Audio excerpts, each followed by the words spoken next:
Business athletes, welcome back, and we bring you another packed episode today. This one, to celebrate the 10th episode so far, is if you're doing everything right and you're still not getting results, this is why. And it's all around this notion of very often you are just solving problems in the wrong order, and that's what's holding you back. It's not that you haven't worked hard enough. It's not that you aren't even disciplined enough. It's that you're not solving problems in the right order. Your sequence is off.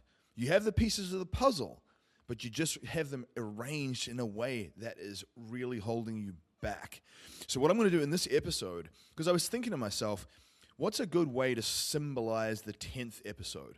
There's so many topics we are going to talk about in the coming in series around everything from continuing to optimize hormone health and autoimmunity and travel and how do you navigate doing all of this while you're traveling and just all the things that really relate to what it means to be a better professional, a better business owner and entrepreneur, a better parent, a better business athlete across the board, right? So let's dive into these concepts, 10 of them for you, 10 and 10. Here we go. So the first thing, take some notes because I watch many of you guys. I have a lot of students. Many of you guys are my students, and you do some of these things that I'm going to share with you.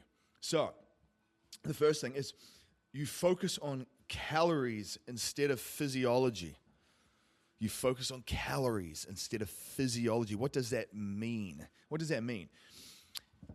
It's this notion that we are conditioned to operate like a bunch of Weight Watcher advocates, where if you're just got your MyFitnessPal up or your chronometer, whatever fitness counting app you have, and you're just focusing on calories, protein, carbs, and fats, if you're just focusing on what are called macros, but you're not paying attention to the biofeedback those foods are eliciting, which I'm going to touch on in a second, but more specifically, you're not thinking about the micronutrients of the food, the ROI of the food, the concentrations and potency of the food.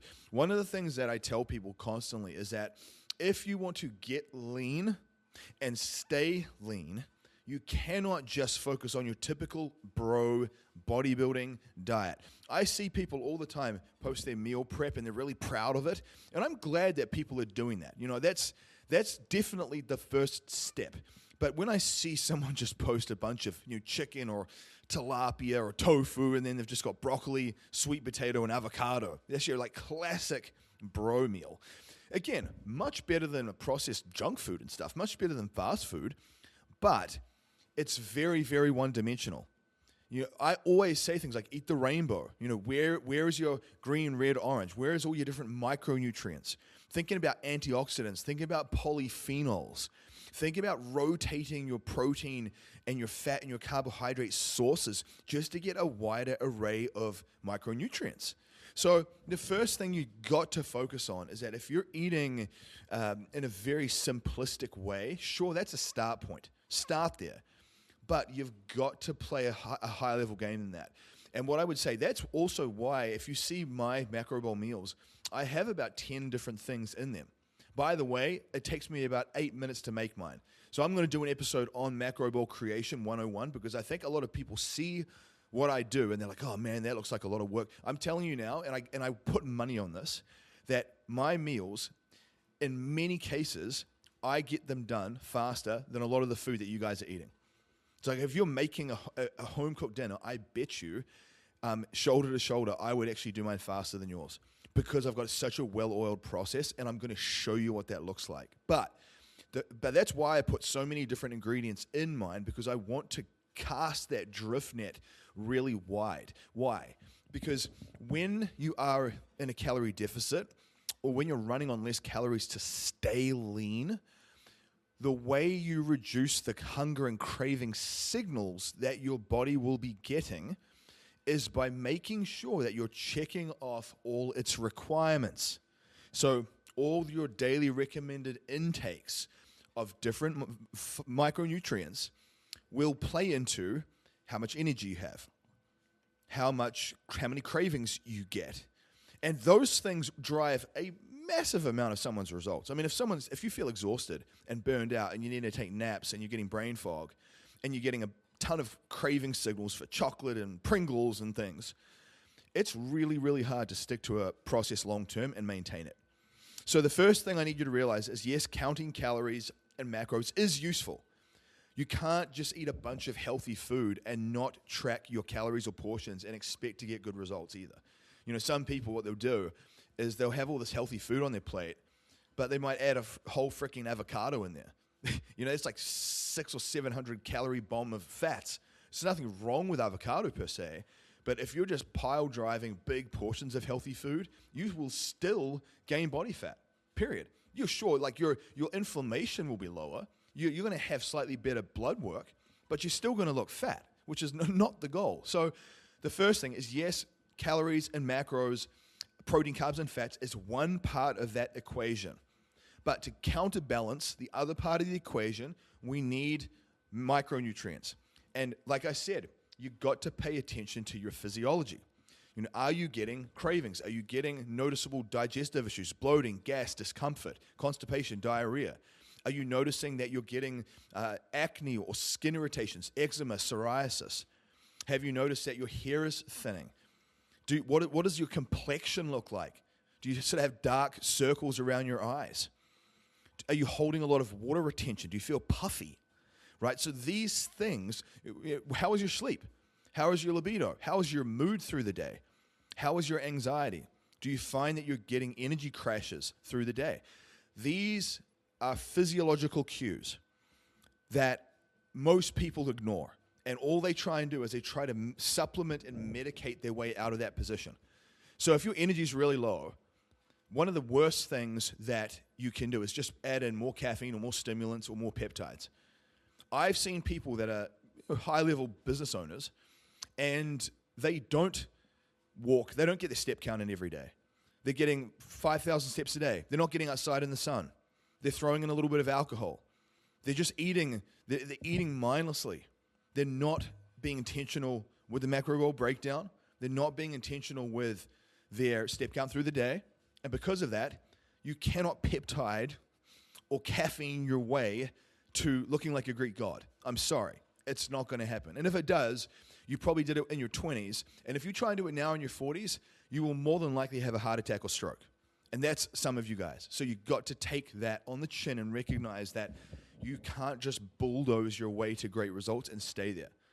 Now, so that's the first thing that I want you to understand, is that you want to pay attention to your physiology, and you want to make sure that you're getting a nice wide array of micronutrients. I talk about this in other episodes too. And I always say this: if this makes sense to you, but you just feel overwhelmed, get into my Business Athlete Council.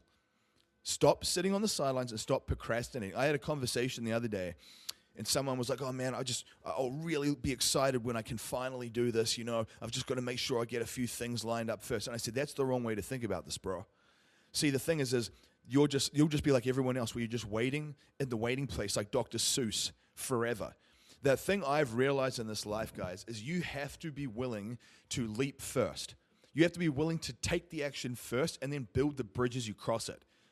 Change and investing in yourself is never going to feel comfortable. You're never going to feel like you're ready. You're never going to feel like it makes financial sense. And that, my friend, is why most people stay freaking stuck, period.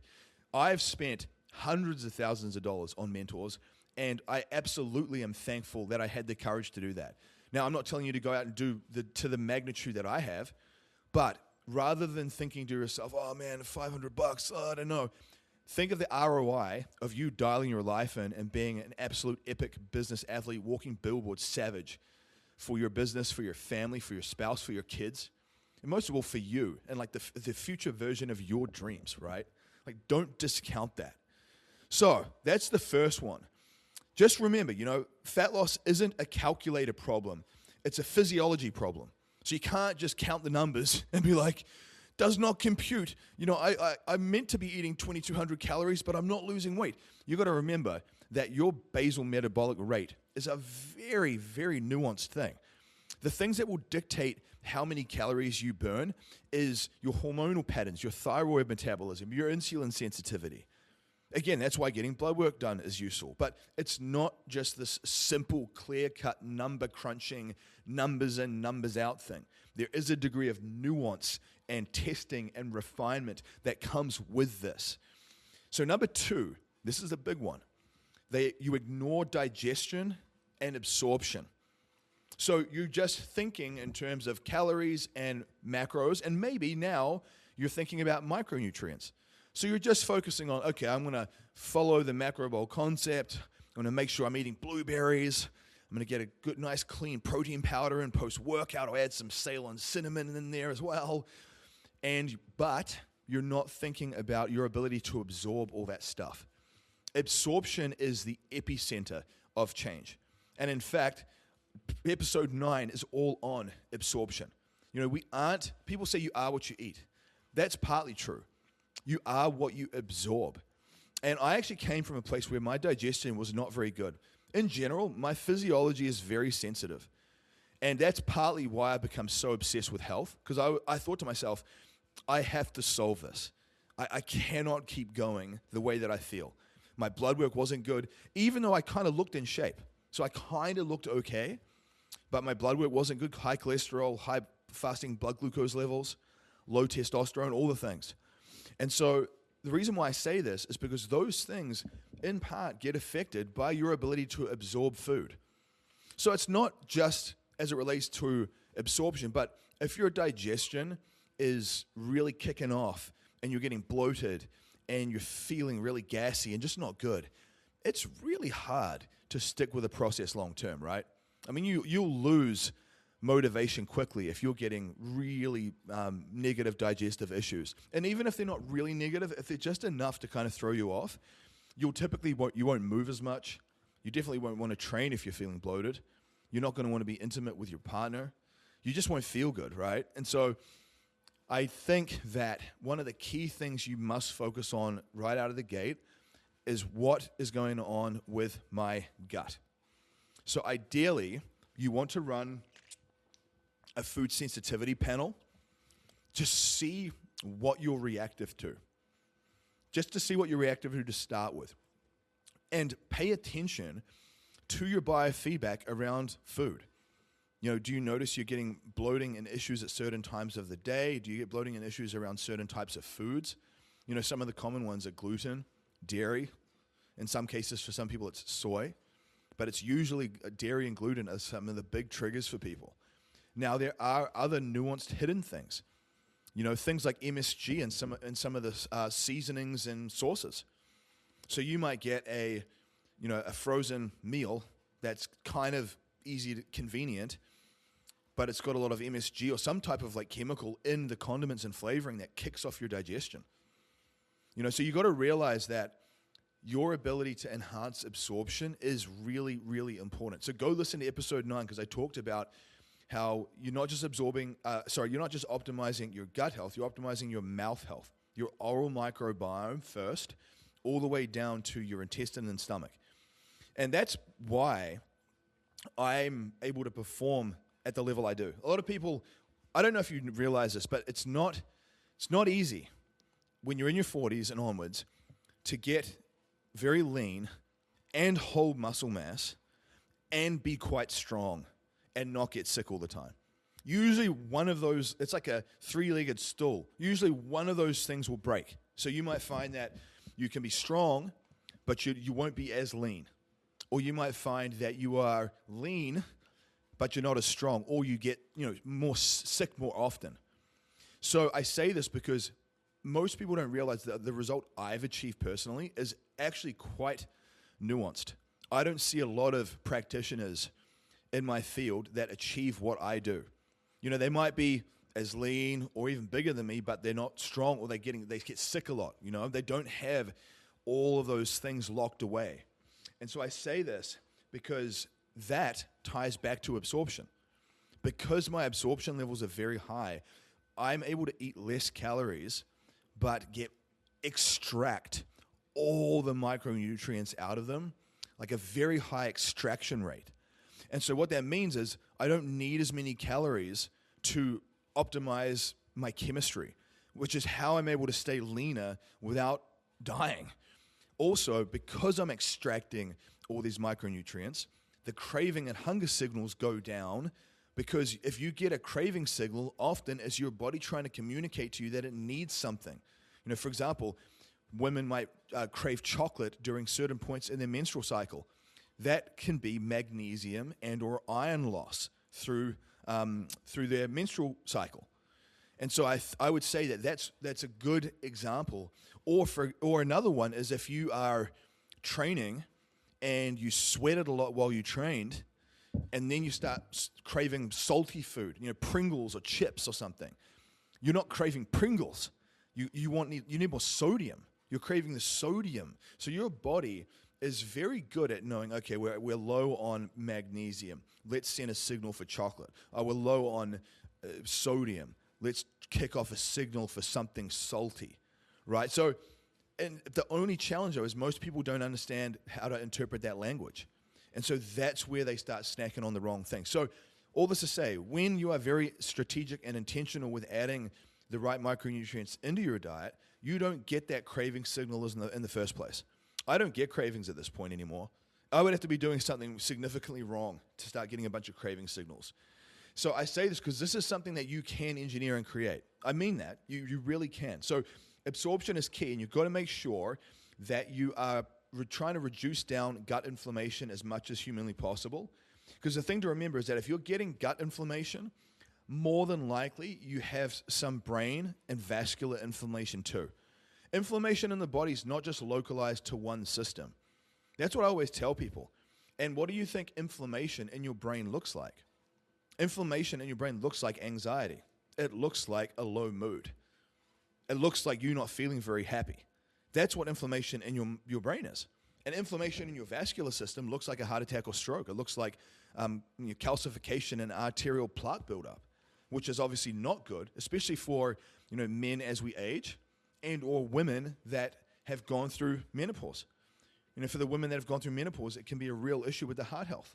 So I say this because the gut, in part, is a signal. And yeah, sure, there's other things you need to address with your health, like hormones and brain health separately. But reducing inflammation is key. Food sensitivity testing can be really useful. Elimination diets can be really useful.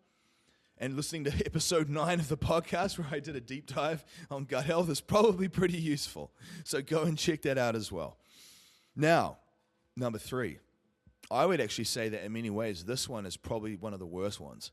I see this quite a lot. And there's a certain type of person that does this too. So it is. You chase supplements instead of fixing the foundation. So what that means is that you're throwing an arsenal of peptides and supplements and stem cells and gimmicks, red light panels, and all the things. You're willing to dump all the money and all the tactics known to man to try and biohack your way to being a business athlete. And I've seen people do this, for example. They'll take a raft of peptides. In some cases, I've even seen guys use a bunch of anabolic steroids, so extra stuff that's not ideal, or they're using TRT, but they're actually on sport TRT. I call sport TRT, it's like TRT plus. So a lot of these clinics, they'll have people on TRT plus. Basically, it's like a low-grade steroid cycle. And the thing is that they don't really tell you this, and you start getting jacked and you start noticing like you're getting good shape. But believe me when I say this, there's a cost that comes with that. There's side effects that come with that. And then they start medicating you for the side effects. So they'll give you an aromatase inhibitor like anastrozole to handle the estrogen aromatization. Not good. Or you might need a blood pressure medication because your blood's viscosity has gone up. Your hemoglobin and hematocrit, not good. And you can avoid all these things, by the way. You don't have to have any of this stuff. But what I say is that if you just, so, they'll be focusing on peptides, they'll focus on TRT or, whatever steroids they want to use They will focus on a bunch of supplements. Give me all the creatine. Give me all the things, right? But if you're sitting on your ass all day and you're getting 5,000 steps, even if you train hard in the morning, let's say you train hard in the morning, but for the rest of the day, you're just sitting on your ass and you just graze, like you snack, and you don't even realize how much you're snacking. And it's just a bunch of processed stuff. And then you're going out to eat out all the time. You know, if you are eating out all the time and it's not at a place like Sweet Green or something, you probably are going to have a hard time dialing in your calorie intake, because more likely than not, they're adding a lot of oils in the cooking. There's things that are hidden in those processes that you're not factoring in, so you don't even actually know how many calories you're consuming. And this is the point, guys. This is the issue. I'm not saying you shouldn't eat out, but what I'm saying is you need to take full freaking ownership and accountability of your result. And very often, the things that you are avoiding and coming up with pathetic excuses around, like the walking, for example, if you're not getting off your butt and you're sitting at your desk all day and you keep talking about how you can't get lean, wake up. It's right in front of you. You need to bite the bullet. You need to be an actual leader, and you need to lean into the fact that that's actually going to trigger a huge part of your result. So what I would tell you is that, yes, peptides are useful. Yes, for the right person, hormone replacement therapy can be useful. Yes, like I like to use supplements. You know, I find it funny. You have two camps. You have the biohacking maniacs that try to shortcut it because they don't necessarily want to keep the diet locked in, or they want to stay up late and burn the candle at both ends. And then you have the purists that think anything that is not from Mother Nature is somehow bad for you across the board. It's that appeal to nature fallacy. And I find that the Dunning-Kruger effect is quite right with both ends of the spectrum. So I see people online bad-mouthing, whether it be peptides or hormone replacement therapy or different supplements. And I'm like, dude, you literally started your health journey 6 months ago. Like, you're not in a position to be critiquing people about these types of things. But the thing is that's what you will find with people. It's the most stupid ones that have the most formed opinions. I'll tell you this. It really depends on the context. It really depends on the context. But I will say is that you will not be able to just biohack your way to optimal health. I've tried doing these types of things in my journey. You know, early on, when I was really still trying to figure out my health and, you know, understand my nervous system and sort of learn about the importance of sleep patterns and movement through the day and sun exposure, I just would take more supplements. And I thought to myself, okay, at a certain point, I'm filling all these gaps. I'm taking all these supplements that will help plug all these holes in my lifestyle and diet. And it just didn't work. It didn't work. And in fact, often I felt worse. I feel like my digestion would kind of get aggravated with all the stuff I was doing. And just, you know, when you don't sleep well and you're really stressed and you're too sedentary and you're sitting around a lot, you won't feel good. You won't feel energized. And then you'll think, oh, I need more energy. You know, should I take some MOTS-C and SS31 peptides, or is there a special stimulant that I can use? Or, you know, you'll be thinking about that. Or do I need Ritalin? You'll be thinking about that stuff, but you won't be thinking about your mitochondrial health from a sun exposure and priming the pump, as I say, like movement standpoint. So I find that the people, and sometimes it's that classic example of sometimes less is more. I had a conversation with a student the other day where he was having a few issues with some of the supplements that he was using. And I just said, man, look, this is probably a classic case where less is more. Sometimes you need to strip it back to just basics. But then what it means is you really need to focus on the quality of your diet, and you really need to focus on managing your stress and your nervous system. Because if you're super stressed, anxious, antsy, and you are snacking and you're throwing a bit of inflammatory stuff into the diet, that will hold you back from getting to the target that you want. So I just say this because it's really important to know that supplements can be useful, and peptides and all these things can be useful, but they aren't shortcuts, as cliche as that sounds.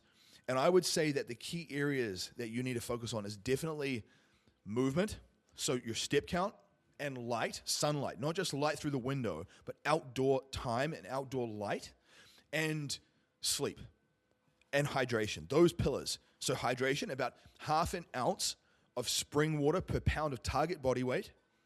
Step count. Ideally, I like to see people between 12 and 15,000 steps per day, broken up multiple times through the day. You're not just getting one bout of 10,000 steps at one point in the day and then you're sitting on your butt all day. Spread them out through the day. Ideally, 5 to 20 minutes outside at some point in the morning to set that circadian timing, and then 5 to 20 minutes at some point late afternoon to set that circadian timing. So you then enhance your sleep more. So you get a better sleep-wake cycle. So then at that point, you want to implement a regular sleep-wake cycle. Just like you might have a morning alarm to wake you up, have an evening alarm that kicks off that mental process where you start winding down, getting ready for sleep. I go to bed at 8 p.m. every night just because I love waking up early and I love the way I feel when I keep it locked in. So be very, very intentional about that. Because when you get consistent with these things, I promise you that the supplements that you add in are just going to absolutely turbocharge your result. You'll feel amazing. I will be honest, like I would say for the last 2 years, I've felt really, really good most of the time. And sometimes it has surprised me. You know, when my wife Lauren was in and out of hospital, she was having some subchorionic hemorrhages with our son before he was born. And so we were spending nights in the hospital and back and forth and just all the stress that came with that. And even going through the newborn phase that we've been going through, where at the time of this recording, he's 7 months old. And juggling life and parenting and fatherhood and entrepreneurship and helping my students, helping you guys, doing this. And I found that sometimes I would surprise myself at how well I could handle everything and keep going and not feel like I'm frying myself and burning out. And I genuinely think it's because I really stuck to those foundational principles first. But then I wasn't shy about strategically adding in smart, intelligent peptides and supplementation stacks. You know, whether it be doing some rounds of the cerebrolysin peptide, which is a brain-derived neurotropic factor peptide. So cerebrolysin, CMAX, Selank. There's a lot of anti-inflammatory peptides. KPV, BPC-157, GHKCU. Big fan of GHKCU. MOTC and SS31, as well as NAD. So all of these help with mitochondrial function and mitochondrial health. Think of the mitochondria in your body like the batteries of your cell. Just like you have a battery in your phone that charges up your phone and allows your phone to operate, your cells have these little batteries in them that charge up the cell and help the cell to operate. As we age, those mitochondria lose their charge. And so you feel more tired, you drain faster. NAD, SS31, MOTC, that type of stuff recharges those batteries so you function at peak state. And then obviously if you're adding in some digestive protocols so you enhance your absorption, and then you're getting a lot of good micronutrients in the rotation. You know, higher doses of creatine, between 10 and 20 grams of creatine a day, and then do a washout period where you don't use any for a week or two. Double dose omega-3s to help with brain health and heart health and mood stabilization. You know, making sure that your vitamin D status is between 70 and 80 total. Rather than, you know, like I've mentioned in other episodes, just because something is in a normal range doesn't mean it's optimal. I think episode 3 was one on blood work. Go back and listen to my one on blood work. It's a very, very important one. It actually brings me to the next point, that you guess instead of using data. You just throw spaghetti at the wall and hope something sticks. I see a lot of people do this, by the way. I don't think that people realize how effective getting your blood work run can be in terms of a data standpoint to give you a compass. You know, they just think blood work is something that you do for the doctor for insurance or something. You know, I just need to check this for my insurance, or I just need to check this to make sure I'm not going to have a heart attack. But you don't understand that you can use it as a blueprint to figure out, okay, where is your thyroid at? Where is your insulin sensitivity at? Where are your sex hormones at? Is there any other inflammation markers in your body that are kicking off? You know, what's going on with your uric acid? Are you getting some gout-like symptoms? You know, all these things can give you indications of where to focus, and then you can fine-tune and titrate your diet based off those variables. That's what I do with my students. And so I would say that getting comprehensive blood work done 2 times a year for the first few years, every 6 months, to really fine-tune and titrate what's going on. Now, I would tell you, if you have the funds and or you're in a place where your health has been more troublesome, do blood work once a quarter. So every quarter. And that way, in the first year, you're getting it done 4 times. Maybe you get it done 2 times in year 2.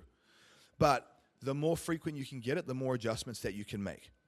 But I would say other data sets are going to be things like food sensitivity testing, a DEXA scan, comprehensive blood work, like I mentioned, a hair mineral analysis. I've got connections for all of these things, and if you want, like I said, if you want to help with this or to interpret, let me know, because it's really useful to have this type of information. Obviously, you have your smart watch device, or your Oura Ring, or your Whoop watch, or your Apple Watch, or your Garmin. Like, there is a lot of different smart devices. It just really depends on what your priority is. I've got a lot of students that use an Oura Ring. I've got a number that will use an Apple Watch or a Whoop watch. And some will use a Hume, H-U-M-E, Hume. So there's a Hume strap and a Hume scale.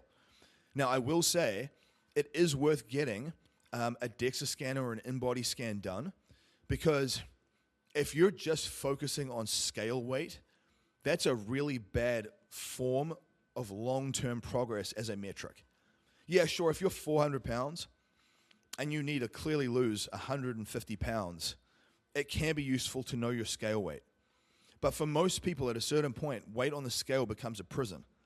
You start to identify as this number, and if you're not at the number you think you should be, you have a spiral, and you get depressed and go out of control. I've seen this like so many times where people attach their entire self-worth and identity to a freaking number on the scale. And the thing that you don't realize is that very often, if you're weight training and you're cleaning your diet up, you might be building a ton of muscle. So if you're building muscle weighs something. What does that mean about your body weight then? It means that even if you're losing fat, say you lose 10 pounds of body fat, which is significant, but you gain 10 pounds of muscle, which is insane, your body composition would be radically different even though you still weigh the same on the scale. A good example is I'm between 6 to 8% body fat at about 5'9", at about 205 to 210 pounds. I could have a guy next to me, same height, 210, but be like 40% body fat, like a balloon, and we would look completely different. We would weigh the same and we'd be the same height, but we look completely different. That's why the scans can be really useful, because it gives you that more accurate data of what's happening with your body composition. Because first of all, I'll say you're more than just a number on a scale. Please know that. Don't attach your existence and your self-worth to a number on a scale. I know it's hard, and yes, it can be useful to start with, but get the more comprehensive scans done, because that way you can see what's going on with your body composition, which is very important. The other thing that I wish I did more of early on was I wish that I took more progress pictures. I didn't take any pictures early on because I was so embarrassed with how I looked. I would tell myself, I'm going to get in shape and then I'll take pictures, which makes no sense to me now. But this is, 20 years ago, that it wasn't mainstream like it is now. So in many ways, I was like a ghost. I never wanted to be in pictures. I avoided cameras. And so there's been an era of my life where it's like I didn't exist. And I look back on that time and I'm like, man, that was a shame. So that's why I'm such an advocate for you taking progress pictures front, back, and side, so you can do overlays to compare your body composition change. But again, that comes back to data. You definitely need to know your food sensitivity and your blood work data, because I'll have people say, I'm doing a carnivore diet and I feel really good. Well, what does good even mean? Just because you're not getting some bloating or gas? Well, what's your ApoB levels? Your small particle LDL. Where's your uric acid level? What's happening with your insulin sensitivity and blood glucose control? Is your homocysteine elevated? There's so many markers in the body that will tell you if what you're doing is good or not. I've had people do this. I've had people say, they were doing a certain diet, they felt great, it was working for them, and then I get their blood work back and it looks terrible. And I'm like, look, you might feel like you were doing okay because you're not getting massive amounts of bloating and gas if you were adding a lot of fibrous vegetables and you're having sensitivities to. But just by avoiding the thing doesn't necessarily mean that it's optimal. You need to go through a gut rehab process instead, so you can actually open the door and consume a lot of these things. So I would say that get your data run, because that's going to give you a really beautiful insight as to what types of foods you will thrive on. I've been plant-based for 13 years. I don't go around and jam that down people's throats. Like I'm like, look, this might really work well for you. But at the same time, you need to work on your gut. Otherwise, you can feel kind of puffy and distended if you're eating a lot of fiber and your body can't handle it. But in terms of optimizing biomarkers and blood work and age reversal, it's a very, very potent tool. There's a reason why I do it, and it's for all those high-level tactics. But I still have a range of students that have a range of processes with their diets. And it's always about what works for you based off your data. I like that because it's just the most non-dogmatic approach you can have. I don't like to fall into these diet camps where you become an advocate for one thing and one thing only. I've just seen too many variables and too many people thrive off different protocols in my life to know that there isn't a one-size-fits-all. And so think of that as a good thing from my perspective, that if you were to come to me, you're going to get some honest feedback. You're not going to get me pushing a diet on you with an agenda, which I think is really important.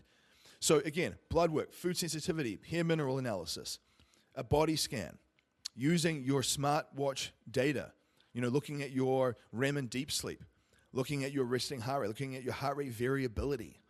All of these things are really useful to help you titrate and adjust what you should be doing with your diet, supplementation, and all the different things.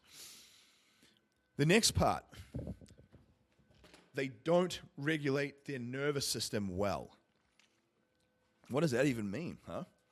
Well, I found that a lot of the so-called high performers and entrepreneurs and business owners that I've come in contact with, a lot of them tend to be quite highly strung people. It's almost like part of the personality quirks that would make someone a good business owner or entrepreneur, or at least ambitious enough to grind through the challenges and not give up and persist. They also come with a cost. The person also tends to be highly strung, or gets wound up a bit more, or just tends to be a bit more frenetic. That frenetic energy of just go, go, go, go, go. You're reactive. You're quite impatient. You just want people to drop what they're doing and handle your stuff. And you want to try and outsource everything because you just feel like you don't even have the mental bandwidth to take on basic tasks a lot of the time. So I would tell you that I found one of the biggest needles that moved everything for me was really starting to understand nervous system strain and that sort of accumulative stress response that we feel with a multitude of different things, being your body doesn't distinguish between different stress factors. So if you're training really, really hard and you're overtraining almost, and then you are eating some inflammatory junk food, and then you are adding in a lot of stimulants and caffeine and Adderall, and then you are not sleeping very well because you're staying up late, and then you are not getting outside and getting light exposure, all of those different things create different forms of stress in the body that compound into one stress bucket. That's also why, for example, for women going through menopause, it's not a good idea to do a cold plunge. Or it's not a good idea to do a lot of high-intensity interval training. Certain people do really well with high-intensity interval training. But if you're going through some hormonal changes and you've got a high level of inflammation happening in your system, adding some more stress on top of that can make things really, really compound in a negative way. So that's why I'm such a big fan of walking.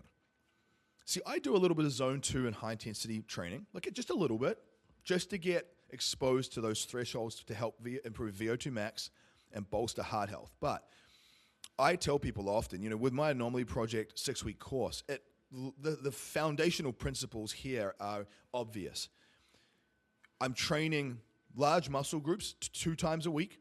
The bigger the muscle group, the bigger the metabolic and anabolic ROI. Meaning, I would rather train quads, legs, lats, back 2 times a week than to be pounding out a bunch of sit-ups or be trying to cardio my way to fat loss. So I'm doing the big muscle groups. Those big muscle groups create a bigger caloric burning response. I couple that with consistent low-grade movement, which is actually therapeutic on the nervous system. It doesn't add stress. So if you're going to do a bunch of high-intensity interval training or a bunch of hard kettlebell swings, you can do that, but that's another stress factor in your stress bucket. And when it spills over, what happens is that's when you start to see all the negative things you experience. Sometimes you can even get digestive issues. If your stress bucket is spilling over, it's going to look like one of the following. You get digestive issues. You'll notice that your sleep starts to deteriorate. Less REM, less deep. You might notice that your resting heart rate starts to increase. You'll notice that your heart rate variability starts to decrease. You will notice that you start getting cravings, like your hunger and craving response will increase. All of these things, you might start getting aches and injury. You'll be more prone to injuries. All of these things are huge parts of not understanding your ability to regulate your nervous system. So your nervous system, your autonomic nervous system is basically in two parts. Think like yin and yang. It's like a seesaw. On one end, you've got your parasympathetic nervous system. On the other, you have your sympathetic nervous system. Your parasympathetic nervous system is your rest and digest side of your nervous system, where when you're eating, that side kind of kicks on and sends blood to your digestion to help break down food. And that's when you're in a more calm, relaxed recovery state. And your sympathetic nervous system is when you're training really hard and your heart rate's elevated and you're going. There's a time and place for sympathetic nervous system function. But if you have that on all the time, that's when you'll start to burn out. That's when you'll start to notice that. Like I said, all those issues start arising.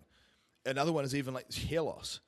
So outside of hair loss and de-optimized sleep and gut issues, it's often a sign that you're just too chronically stressed. So you're training, you're doing some things well, but you're under-recovering.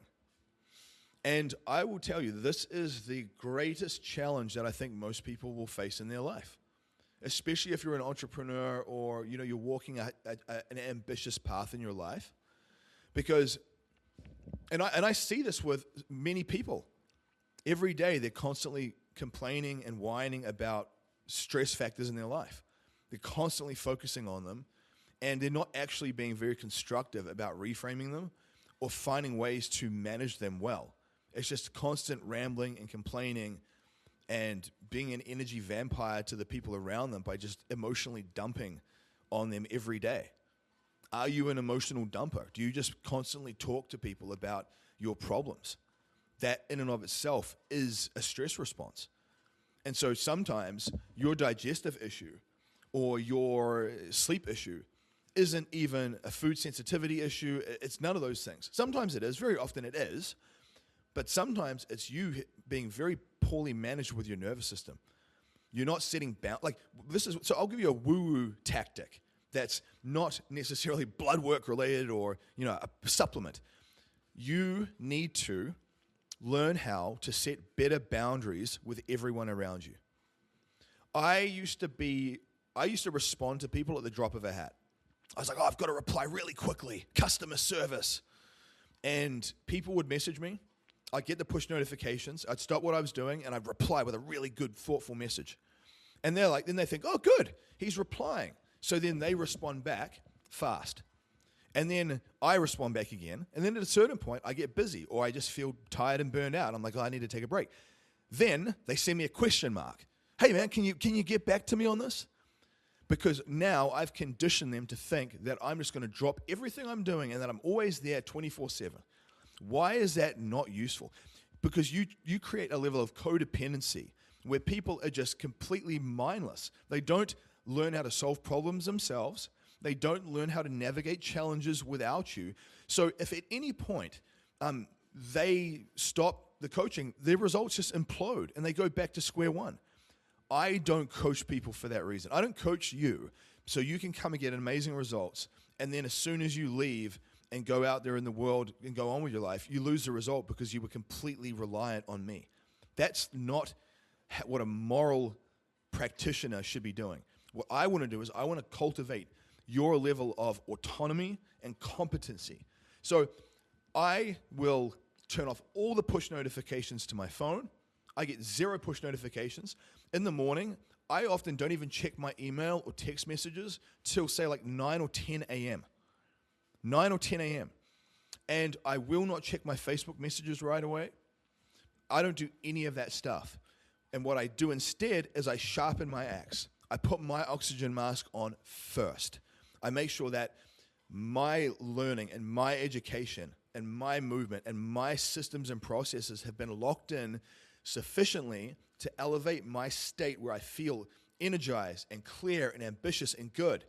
And then I go in and I interact with people. Because I want to give people that strongest version of myself, because that's where the best, most inspiring feedback and tactics will come from. And if you are just constantly being reactive to people around you, and you're a people pleaser, and you don't know how to set boundaries, your nervous system will be so wound up, you'll start getting health issues from that. So I'm just sharing with you as someone who's walked this path and has struggled with a lot of these things. It's so important that, and I would tell you, just turning push notifications off your phone completely is so important. It's such a useful thing. And it will make people feel uneasy at first, because you're now having to like recondition people's expectations around you. But you've got to ask yourself, like, do you want to be a less stressed, healthier version of yourself, or do you want to stay stuck in this pattern of reactivity? So I think that's a very, very important part of the equation that I just cannot overemphasize that enough. So just that notion of, you might train like an athlete, but you're recovering like an amateur, right? Very, very important. Another thing that I think is important to understand is that you're misinterpreting cravings, fatigue, and brain fog.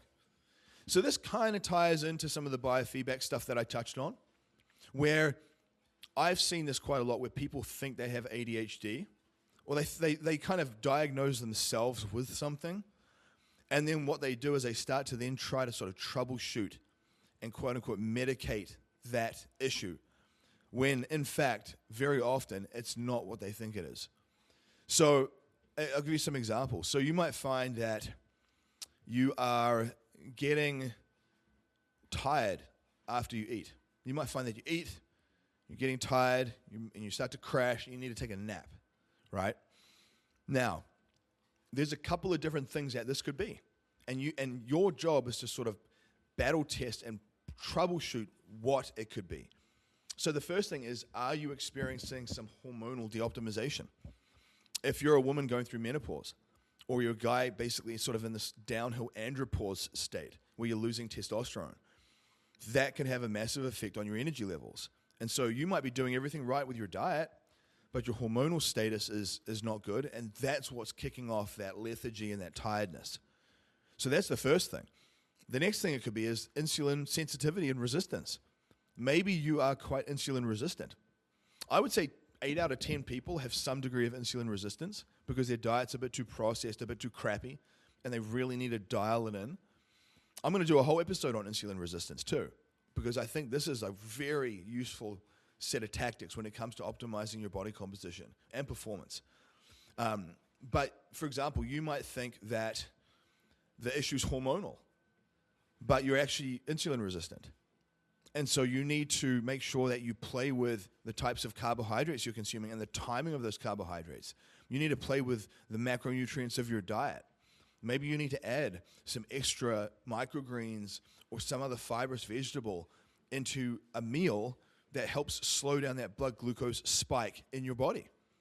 Because if you're eating like a bunch of processed stuff, or you're just eating something that doesn't have a lot of insoluble fiber, you will get a larger blood glucose spike.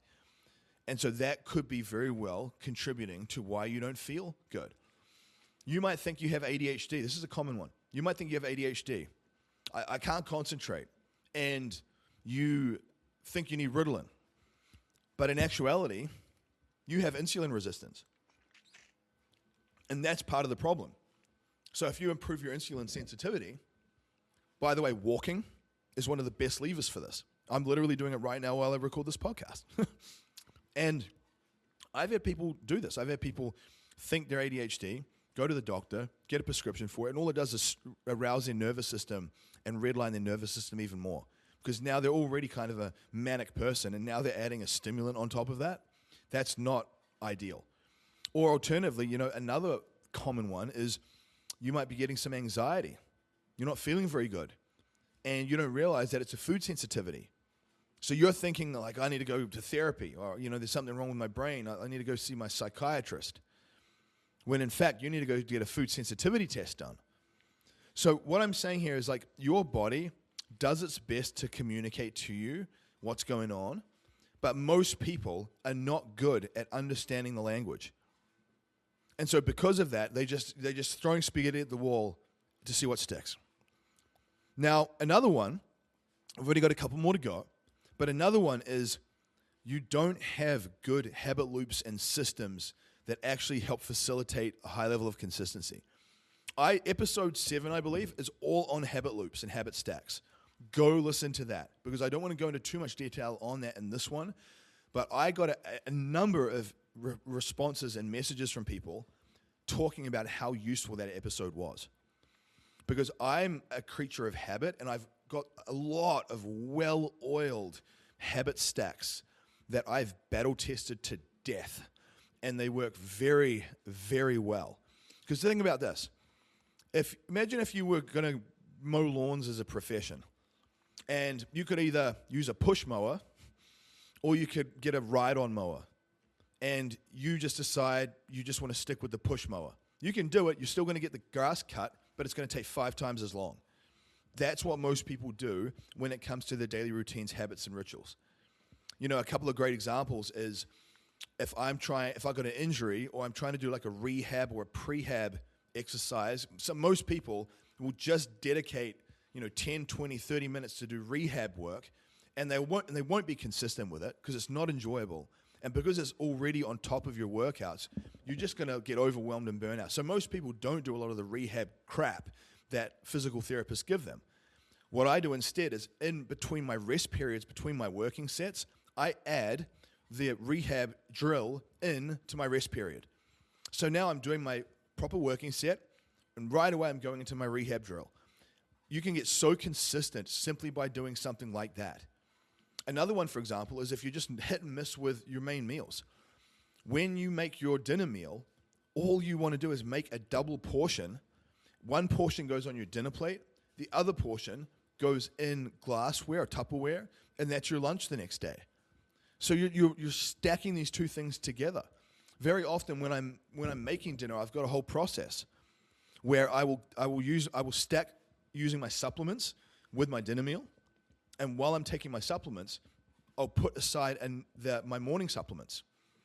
So I'm only addressing the supplements one time with dinner, but I'm getting my dinner ones, and then I'm loading up my morning ones for the next morning. While my stuff's cooking in the air fryer, I will get my coffee pot ready, and I will get my morning drink with my amino acids and my Spring Dragon longevity tea and all these things. I'll get that ready. So once I've finished making dinner, I've already made a double portion of dinner, I've already prepped out my supplements, and I've already prepped out my coffee pot and my morning hydration. So I'm doing multiple actions in one cycle. And I promise you this, I have many cycles that look just like that allow me to get so much done and stay on top of things and not burn out. Your burnout just literally comes because your systems suck. Your habit loops and habit stacks suck. You're not good at it yet. But it's something that you can absolutely learn and do. So go listen to that episode because it's a systems issue. Very often, it's not because you're ill-disciplined and it's not because you're unmotivated. It's because the systems you are using are so inefficient that you just burn out because the result comes so slow and it's so hard to sustain such a low level of return. Right? So it's like just knowing that by having better systems. I mean, this is why I have a walking pad and a standing desk, and I walk while I'm working. I'll tell you, my ultimate habit stack is I will walk on my walking pad. I'll be on my computer working. I have ChatGPT pulled up on my phone. I have a ChatGPT channel that's prompted to write like me. So I posted about 10 of my best status updates from Facebook into it. And I said, take the way that I write, take the way that I speak, take the verbiage and words that I use, and I want you to turn that into a prompt that anytime I speak into this as an audio, I want you to clean it up and just make sure grammatically it looks good, make sure the sentence structures look good. And so I can just copy that, paste it, and send it. But it's still me. It's my words. It's still me. It's not even changing what I'm saying. It's just cleaning it up and removing filler words and things like that. And so I'll be walking on my walking pad. I will be, say for example, I have a student who needs some help with something. I will literally get on ChatGPT. I will verbalize the tactic or the response or the tool to them verbally. I'll get that reconfigured breakdown that ChatGPT has done for me. I'll copy that and I'll paste it and I'll send it. I'll have people asking about coaching, and I will either send them quick voice notes, which I love to send quick voice notes, or I will do the written configuration. So I'm making sales, I'm coaching people, I'm creating social media content while I'm walking, speaking into my phone. That's an ultimate habit stack. Walking while you're on your Zoom meetings, walking while you're on your sales calls, habit stack. I'm telling you, if you leverage movement and walking as part of your habit stack, you will get lean so much easier that you won't have to diet your face off. So the last thing that I would say, there's obviously always more to this puzzle, but the last thing that I would say is you just have to think about solving problems in the right order. A lot of people, when they come to me, especially at the higher level, it's funny because they're rearing to go out the gate. And initially when I start working with people, I might give them 2 or 3 tactics. And they're like, well, what about my meal plan? Where's this thing? Where's that thing? Where's this thing? And I'm like, hey, we're here to solve problems in the right order, and we're here to get a result. If you add in 50,000 things at once, not only is it really overwhelming, and you've done that every other time, and you've just failed multiple times, and you don't even know what's working and what's not. So if you add in 50 new things, and you have a great reaction or an adverse reaction to something, how do you know what's even working? How do you know? So you have to solve problems in the right order. And that's literally what my profession is. And so that's why, like I mentioned, the blood work, the food sensitivity testing, focusing on sleep, focusing on movement, cleaning up the diet, finding healthy food upgrades for some of those vices and things that are not good for you. You can't just get into the minutia from day one. That's where you start getting overwhelmed. So if you're finding that you have this affinity to want to obsess on peptides and supplements, that's your problem. You're trying to solve problems in the wrong order, and you're not focusing on the basics first, like walking, movement, sunlight, sleep. Those are the things that make the biggest difference. And the last thing that I'll leave you with, and this is just like from heart to heart, me to you, you've got to work on adopting a better mental attitude with this process. It's interesting. I've had such a wide range of people in my life, in this journey. There are some people who are real assholes. They're very irritable. They're very rude. And I've got very good now at filtering those people out. Early on, I didn't have much business acumen, so I would just bring in anyone that wanted to sign up. Now, there are literally people that I turn away. Literally. I will turn people away if I can sense, if my spidey senses go off, that this person's going to be a pain in the butt. If they're going to be irritable, impatient. I've had people before message me asking for help, and they're in a pretty challenging spot with their health, and then they get impatient about my response. Or they want to get on the phone and talk my face off when I will only talk to my one-on-one students once you're in the tribe. I have a process, and it's like a filtration system.